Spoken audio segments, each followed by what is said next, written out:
Welcome to the Real Estate Experience, and thank you so much for joining. Today is a sunny day here in Indianapolis, where what I love to tell people is, and I'm always super animated and going to be animated, but one day it could be 60 degrees, 70 degrees, and then the following day it could be below zero. So always grateful to have such weather such as we have right now.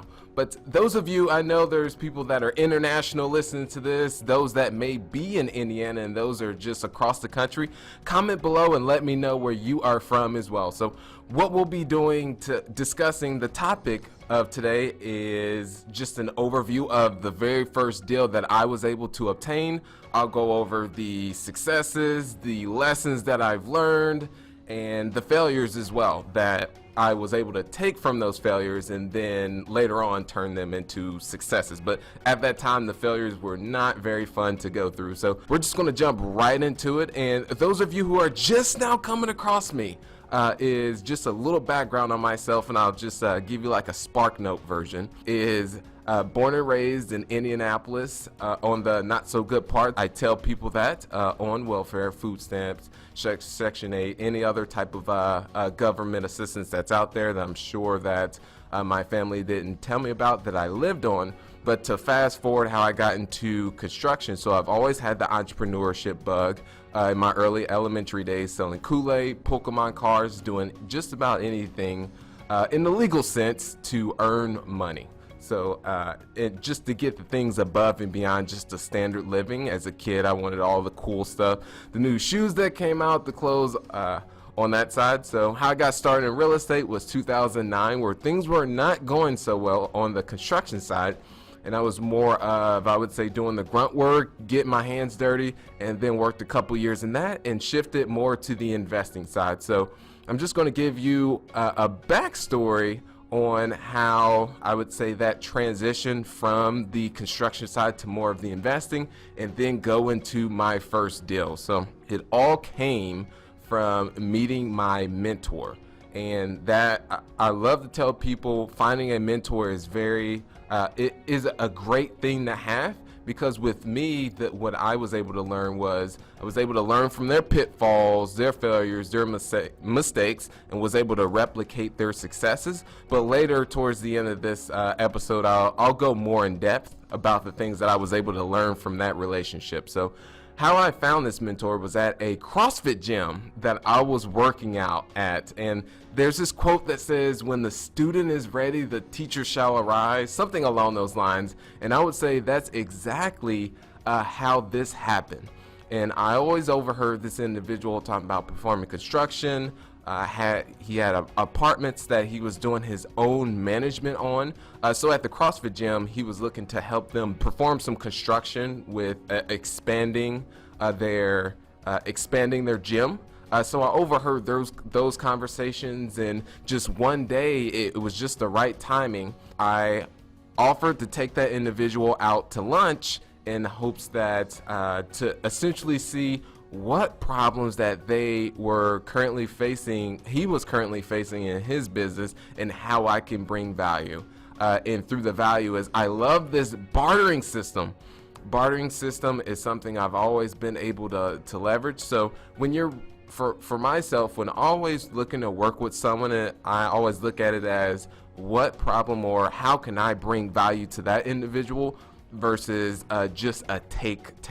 So a great book, which is Jab, Jab, Right Hook by Gary Vaynerchuk. Love that book, where it talks about give, and then you can go for the ask. And my ask essentially was to be mentored by that individual. So we went out to lunch. It was a Subway nearby, and I offered to pay for lunch, and at that time I was just barely getting by, in terms of I was living with a friend of mine in his den, and I was still doing side businesses at that time, starting up and really starting to get some cash going in, and I was shifting, as I alluded to, from the construction side. So we had a conversation, and he said that I wouldn't have the money to be able to pay you right now, and I said, no problem, don't worry, I'll work for free.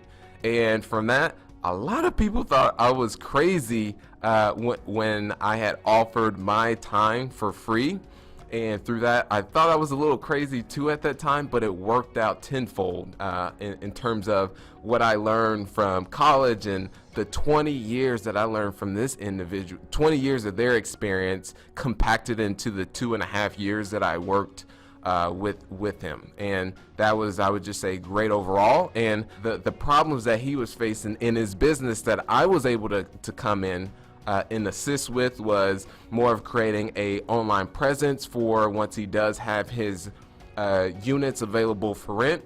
So I put it on those websites such as Zillow, Trulia, HotPads, and really was able to publish that out more, coordinate the maintenance that was on some of help coordinate the maintenance and some of the turns at some of his units that he had as well. And then other things, just a little minor. I was living in one of the units that he had, and I was picking up, I would help clean the facility to ensure that the upkeep was good. So there was many odd jobs that I was doing inside to really help solve just about any problem that he thought I could fill the need in. And then also I went above and beyond of things that I saw that needed improvement. And then from there is alongside, he was looking to transition from apartment investing to more of single family to diversify for whatever reason from multifamily to single family. And from there is, this is another gap in terms of bringing the value. So at that time, I had the time but didn't have the cash to get my first deal, so I didn't look at the cash as being an obstacle. And then for him is, he had the cash but didn't have the time to find a deal. So from there, that's where it was just about the value proposition of me solving his problem while solving my problem. I've always had that viewpoint of what is the obstacle that I'm that is currently in front of me, and how can I reverse engineer and bridge the gap from where I'm currently at to how to get there. It's all about reverse engineering for myself personally versus looking at it as a barrier and then saying there's no way that I'm going to be able to get there. So I would say that was always been a huge unlock for me. Whatever problems that I see, there's always some way to complement that with someone else and bring value and have that value exchange. So that's how that worked. And now going to the first deal, I was able to get his criteria, single family homes in working class settings. And then from there, that's when I started the marketing to find the deal. And so the very first deal that was purchased, and I'm going to throw out the numbers, and those of you who are on the West Coast or even East Coast may be blown away of the cheap houses that are here in Indianapolis. And I would say at that time they were a lot cheaper. So this was 2013, 2014. I was 23 at that time when I bought my first property.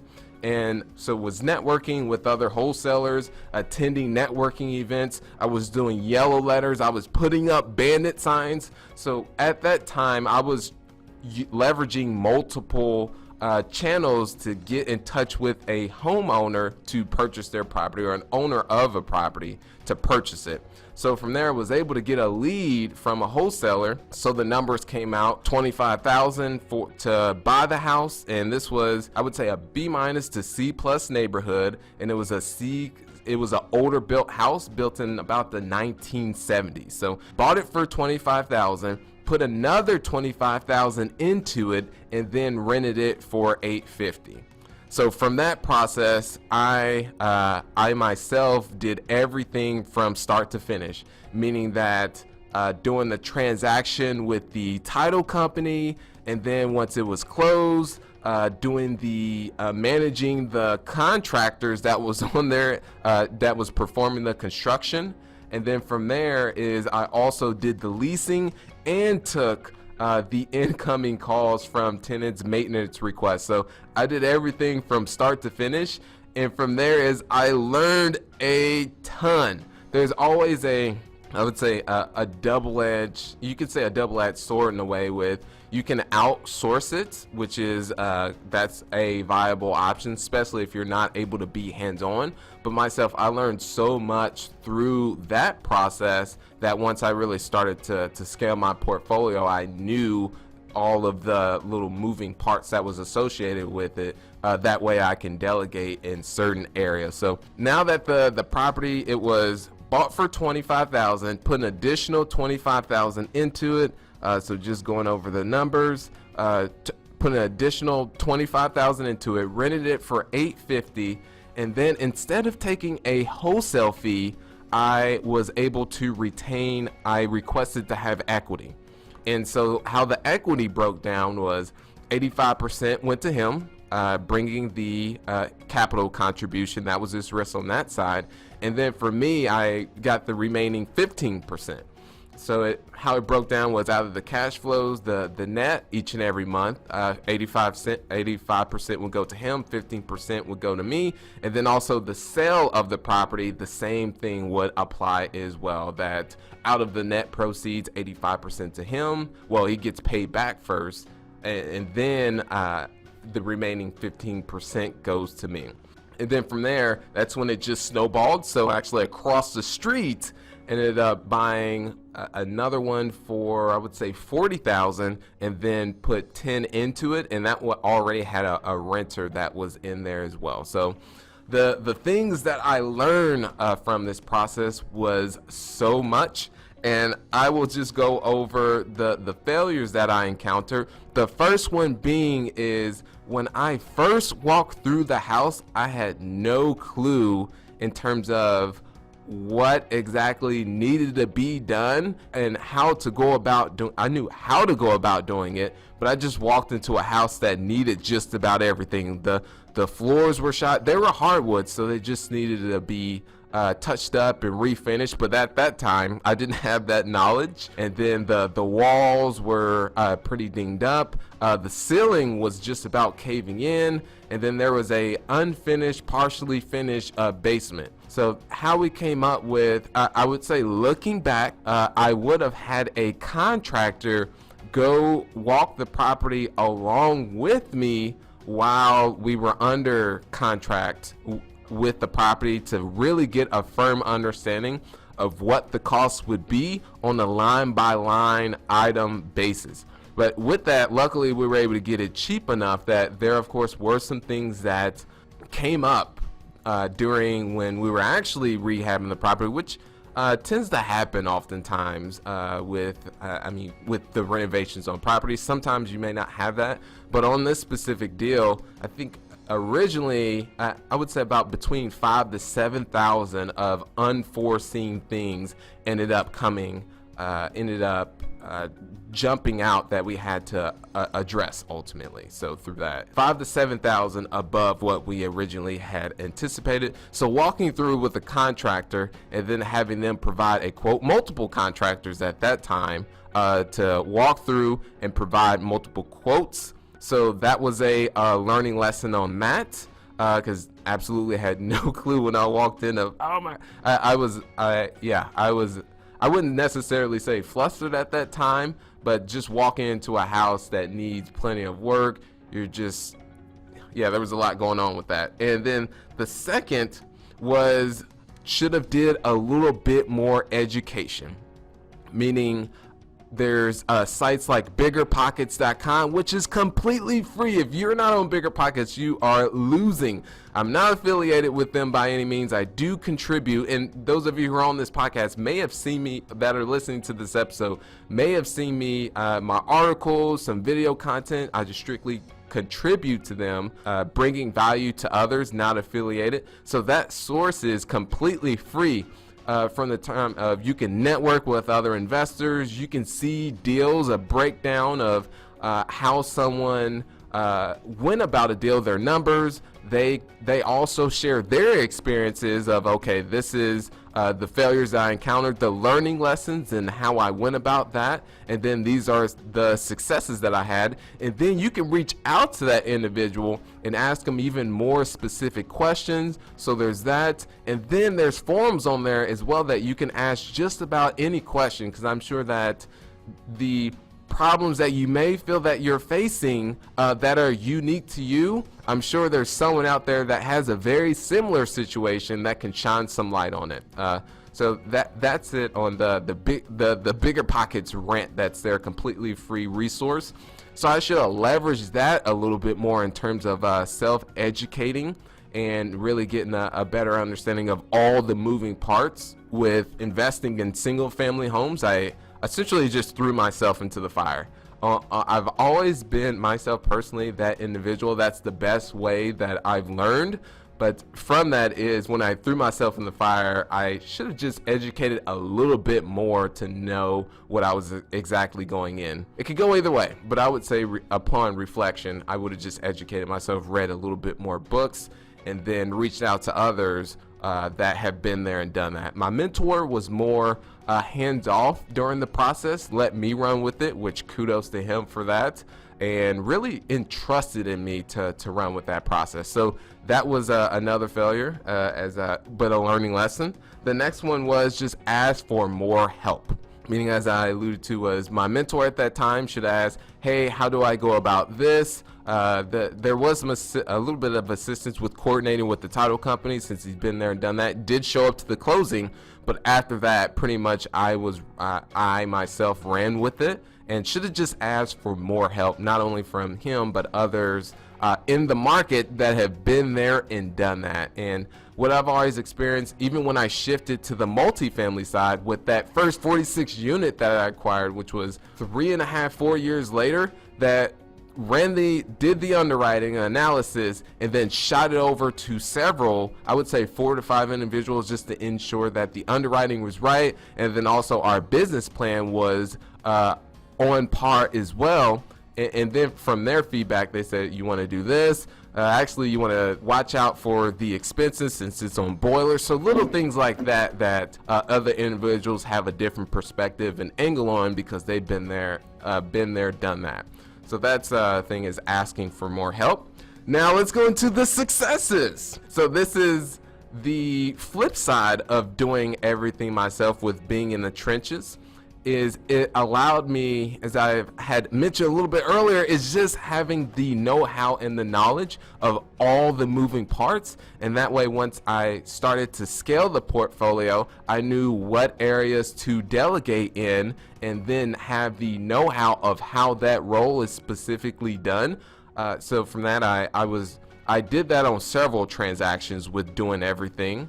From the leasing to taking the maintenance requests, not going out and doing the actual maintenance itself. Got pretty hands, so I don't want to get my hands dirty.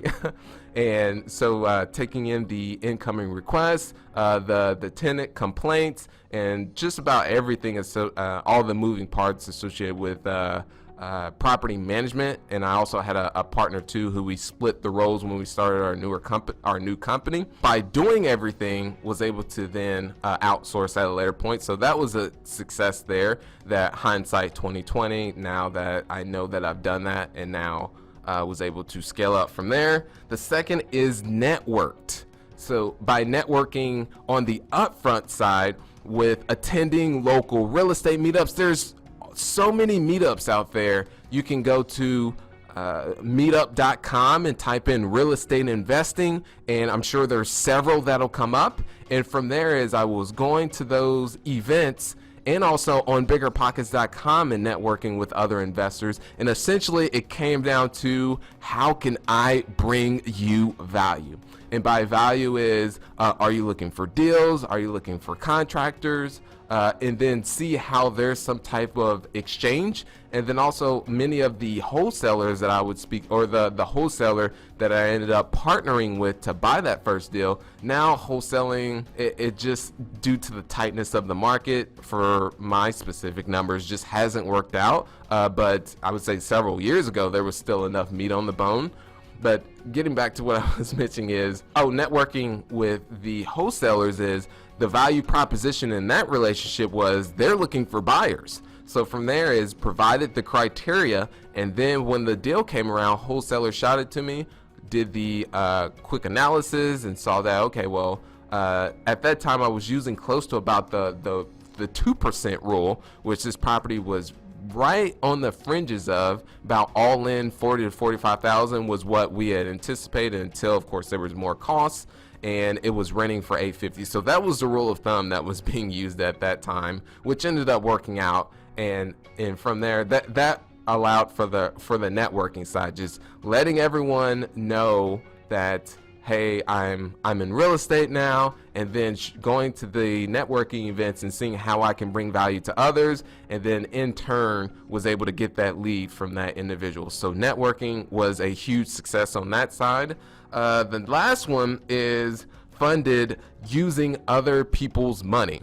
OPM, yeah, you know me, is what they say. You down with OPP? But now it's you down with OPM, other people's money. That was cheesy, I know it was, but from that is leveraging seeing what I was deficient in, so I didn't have the cash to get started, and then finding someone who did have the cash to be able to overcome my weakness that I had in that area. So leveraging other people's money to get that first deal, and then also that second deal. So those were the failures, and then also the successes that I was able to get from that very first deal.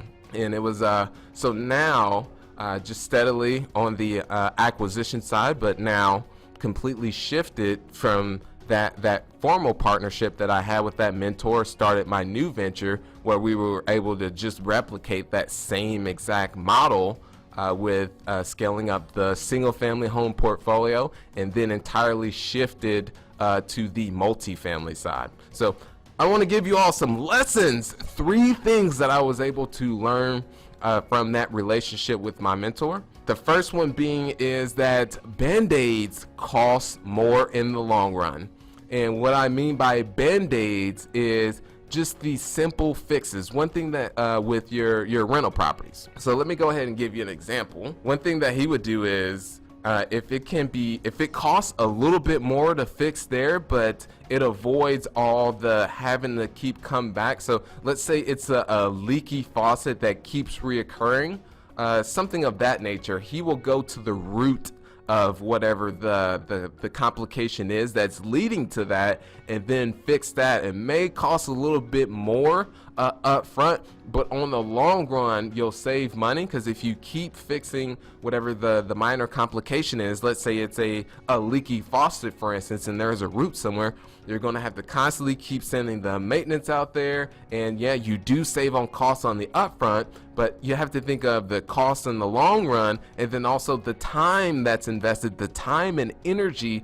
And then also from the tenant side, if it's just a minor thing that keeps reoccurring, that doesn't do so well for their experience, and then they're going to end up moving as soon as their lease is over. So it's like a trickle effect that just rolls into other things. So not only are you losing on the upfront side by not fixing it because you're constantly having to send the maintenance out and then pay, constantly keep paying, but also ruin the experience for the resident as well, which causes them to leave, and then now you have that vacancy loss that comes into play. So that was all the biggest lessons that I learned. That was one of the lessons. The second was that relationships is very crucial in this game, and it's what I learned is it's a long-term play in this industry. So meaning that I've applied that to the acquisition side. So for acquisitions, it can take anywhere between 6 to 8 contacts in order to get in touch with a decision maker of the owner of the property. And then from there, you have to keep following up. Let's say they're not interested, to convert them to being interested. But from there is you've got to build the rapport and the relationship, and that'll allow you to, I would say, I'll just give you a prime example of a relationship that's worked for us. So February last year, purchased a 80 unit apartment that was here on the south side of Indianapolis. And that was 3.25, or it was, 3.25 million was the purchase. And that was direct to the owner, so through a cold call, and was able to meet that. Well, at first the person was not interested in selling, and then over the course of months was able to change them from being not interested to being interested. And from there was met them on several occasions. And then one thing that I always do when meeting with an owner is I always bring a card with me. And the card will just be a simple thank you card that I hand that person, thanking them for their time. I feel like that's this may not be the right word, but reciprocity. When you're at the mall and there's those people in those like little kiosk shops, and they go to you and they hand you something and then they give you the pitch. I feel it's that human need in a way to, when someone gives you something, they want to give you something back. So that's why I've always done the card, and that seems to always work, and people keep that. And what I want to get to is that property that we bought for 3.25 easily could have sold for 4 to 4.2 million if it was listed through a broker. And I believe it came down to that relationship that really set us apart. And also there was some motivations on the seller side that he was just wanting to get the cash and go with someone who was credible as well. And we were able to build that credibility and show him that, hey, we can close this deal at this price with no issues, versus you can go on the on market side and get more, but there could be more moving parts associated with. Well, just mention that you could sell on the open market, but with us, you got the assurance. We're here right now and we're ready to go. So that was the pitch play that we took on that. And what we saw on the underwriting on this, interesting enough, we almost passed on it, meaning that when we received the financials, so a lot of the owners and operators that we deal with are more mom and pop. And mom and pop meaning is their operations are not as crisp, meaning that, I'll give you an example, is there was an owner of a property that we were purchasing, and on the profit and loss on the expenses, he was writing off his trips to Hawaii. So that just gives you a prime example of the types of operators. But on this specific property, they were running 70% expense ratio, but a lot of those expenses were not supposed to be under the expenses, meaning that they should have been shifted to another section. I believe it was capital improvements, because they were fixing the decks, there were roofs, all things that should not been, they were misclassified. So on the high level, we could have easily just overlooked it because we saw that it was 70% expenses, and then from there we knew that this property should not operate this way, and we dug deeper a little bit more and saw that, wow, we can really push these down. That was our value add on pushing down the expenses, and then also increasing the rents, because on those 80 units they were just about under market, $75 to $50, and we raised about $200,000 to $300,000 to take care of the improvements, the upgrades to those individual units, and then add some amenities as well on that property. And then the money was raised from outside investors, and 75% of that purchase price was from a regional bank, and then, as I alluded to, 25% was we contributed our own cash and then raised the remaining from our investor partners. So that's a little bit in that structure, and we offered them equity. So I went on a little sideway there, but I really want to provide value to you all and show you how these deals are structured as well. So if you happen to have any questions, do not hesitate to reach out to me, Sterling at sterlingwhiteofficial.com. That is Sterling at sterlingwhiteofficial.com. Sterling at sterlingwhiteofficial.com. So the next thing that I learned from that mentor was mindset. Mindset, I know plenty of people have heard this quote that says it comes down to 95% is mindset, and then the remaining 5% is all the tactics. So I truly believe in that, and I would say it's right about that specific ratio that's there, the 95 to the 5%. And from there, he was also listening to Earl Nightingale. And I know I'm dating myself a little bit, but Earl Nightingale played Earl Nightingale, Tony Robbins, Zig Ziglar, but I would say Earl Nightingale himself, which he listened to as well, was a huge influence on my mindset. And if you haven't already, it's on YouTube, The Strangest Secret by Earl Nightingale. And he just talks about how the mind is, he talks about how success is the progressive realization of a worthy goal. And from that is, it's all about he says, you become what you think about. So those are the things that I learned from my mentor. And then also at that time, I was becoming more on the self-improvement side and really honing in on developing myself to become the strongest version of myself, and really saw that the self-improvement game is a huge element and just not the tactics. And if you invest in yourself, that's the surest bet that you're able to get. So I got the Earl Nightingale, the CDs from the library, and I listened to those so many times that I scratched the CD.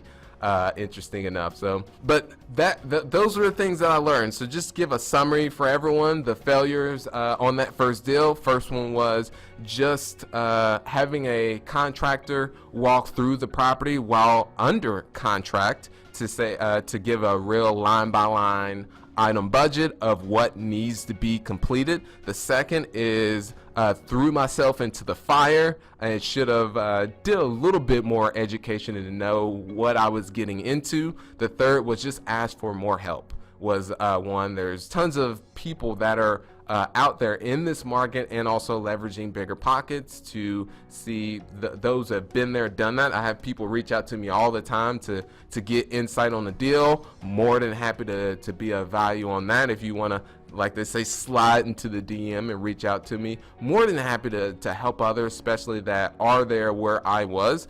And one thing is, I don't have all the answers. That's what I want to allude to. I'm not perfect by any means, and I still make mistakes to this day.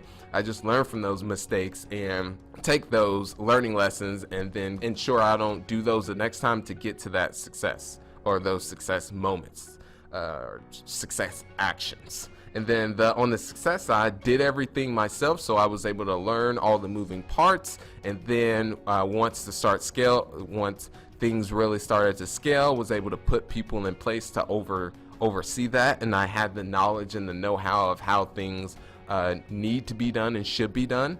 The next one was networked, told everyone what I was doing, friends, family, anyone I would run into, and also went to local real estate investing meetups. You can just go to meetup.com to be able to search and find those, or you can go to biggerpockets.com and they have a section where you can find meetups as well. And then from there, it's all about networking. And I know some of you may be an introvert, but you just have to get over it. I know as simple as it sounds, or if you're not able to, find someone who is good at that and then partner with them. And when you're networking and going to other people, is determining how you can be of value to them. And I have a value exchange, because either someone is looking for a deal, they're looking to for themselves buy and hold, or they're looking to passively invest. They may look to buy the deal from you so you can be a wholesaler and bring it to them, or you can partner with them. They may be looking for land. It's just about bridging the gap on the whole value exchange. And so there's that, and networking, and then funding using other people's money. Do not use the excuse. At that time, my very first deal, I actually had negative funds in my specific bank account when I got started, because I over withdrew it for whatever reason, not making good financial decisions at that time. But did not let that be a barrier for myself, and was able to use my mentor's money to fund that first specific deal. So that's, I know I threw a lot at you in the hopes that that you are able to take from that personal experience. And one thing I want to mention is, those of you who do subscribe to this podcast and also leave a 5-star rating, I have tons of giveaways. One being a case study of my first 46 unit apartment purchase. So I'll provide a breakdown of that to you, a ultimate guide to buying multifamily, a personal call with myself where we'll whatever obstacles that you're currently facing, I'll be someone to bounce some ideas off of and be of assistance to help you overcome those. And then I'll be giving away my book, From 0 to 400 Units, and then also a copy of the audiobook. All that for free for those of you who subscribe to the podcast, leave a 5-star rating, and then I will be picking 2 people at the end of the week. But what you have to do in order to get all of that, I know that's a ton of stuff that I'm giving away, is you have to screenshot it and then send an email to support@sterlingwhiteofficial.com. That email is support@sterlingwhiteofficial.com. So I'll be picking 2 people at the end of each week when you subscribe and leave a 5-star rating, and then send that screenshot to support@sterlingwhiteofficial.com. So thanks so much for joining on this podcast. I'll catch you on the next one. Thanks for listening to The Real Estate Experience. If this has brought you any value, please subscribe and leave a 5-star rating. It would mean the world to me. Now go out there and crush it.